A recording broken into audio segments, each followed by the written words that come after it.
Anil bro എന്താ പറയാനുള്ളത്? ഹാപ്പിയാണ്. ഏഷ്യാനെറ്റിനോടും ബിഗ് ബോസിനോടും ഇവിടുന്ന് മാറാം.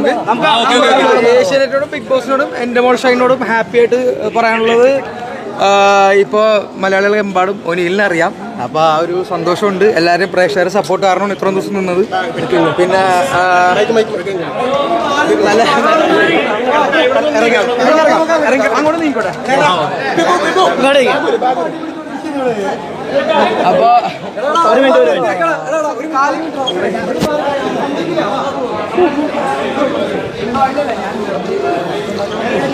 ഹാപ്പിയല്ലേ? ഇപ്പൊ ഹാപ്പിയല്ലേ? വളരെ ഹാപ്പിയാണ്. സന്തോഷത്തോടെ വന്നേക്കണം. നാട്ടിലേക്ക് എത്താൻ പറ്റിയതിൽ സന്തോഷം. ഈ പറഞ്ഞ പോലെ ബ്രോ. അയ്യോ വണ്ടി വിടുക.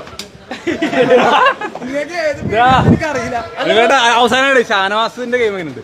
ഷാനവാസിന്റെ ഗെയിമാ. ഷാനവാസ്ക അവിടെ 6 ദിവസം കൊണ്ട് അവസാനം വരെ പുള്ളി ഏഷ്യാനെറ്റിന്റെ പുത്രനല്ല. അപ്പൊ അവിടെ ഉണ്ടാവും പുള്ളി.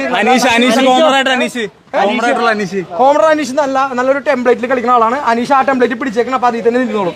അനീഷ്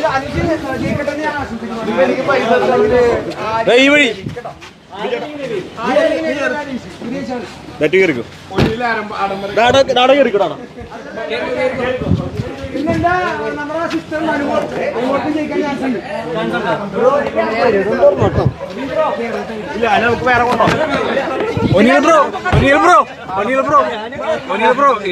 വേറെന്താ വിശേഷം? ഇനി എന്താ വിശേഷം പുതിയത്? ഇനി കുറെ പരിപാടികളുണ്ട്. എനിക്ക് ഇൻസ്റ്റാഗ്രാമിൽ FC പോയിൽ നോക്കിയാൽ മതി. ബാക്കി പരിപാടികളൊക്കെ പറയാൻ പറ്റും. ഒരാളെ പേര് ഞാൻ 3 പേര് പറഞ്ഞു. എനിക്ക് ആഗ്രഹമുള്ള 3 പേര്: അനീഷ്, ആര്യൻ, അല്ല നെവിൻ. ഈ ഒരു 3 അരങ്ങും കപ്പടിച്ചാൽ എനിക്ക് സന്തോഷം. അത്രേ ഉള്ളൂ.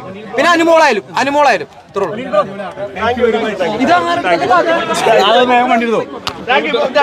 പപ്പ ഇഷ്ടപ്പെട്ട മോനെ കണ്ടപ്പോ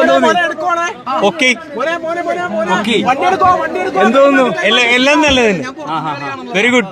നമുക്കറിയില്ല, നമുക്ക് അവിടെ ഉള്ള ആൾക്കാരുടെ ഗെയിം എങ്ങനെയാണെന്ന് എല്ലാവരും ഗെയിം ഫേവറിസത്തിന്റെ. അപ്പൊ ഞാൻ ഒരിക്കലും അങ്ങനെ പറഞ്ഞിട്ടില്ല. ഞാൻ ബിഗ് ബോസിന്റെ പാർട്ടി. ബിഗ് ബോസ് നമുക്കൊരു ഫാദർ ഫിഗർ ആണ് ബിഗ് ബോസ്.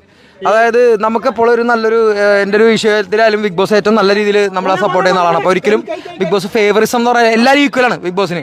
പിന്നെ പ്രേക്ഷകരുടെ വോട്ടാണ്, പ്രേക്ഷകരുടെ വിധി നമ്മൾ മാനിക്കുന്നു, അത്രേ ഉള്ളൂ. അത് ഞാൻ പറഞ്ഞ ഏഷ്യാനെറ്റിനോടും എൻ്റെ മോൾ ഷൈനോടും എന്തോ അതെ എൻ്റെ അച്ഛനാണ് ഇട്ടിരിക്കുന്നത്. അമ്മനൊന്ന് പോയി കണ്ടോട്ടെ bro. Thank you so much. അമ്മനോട് പറഞ്ഞേക്കാട്ടോ. Thank you so much. Thank U.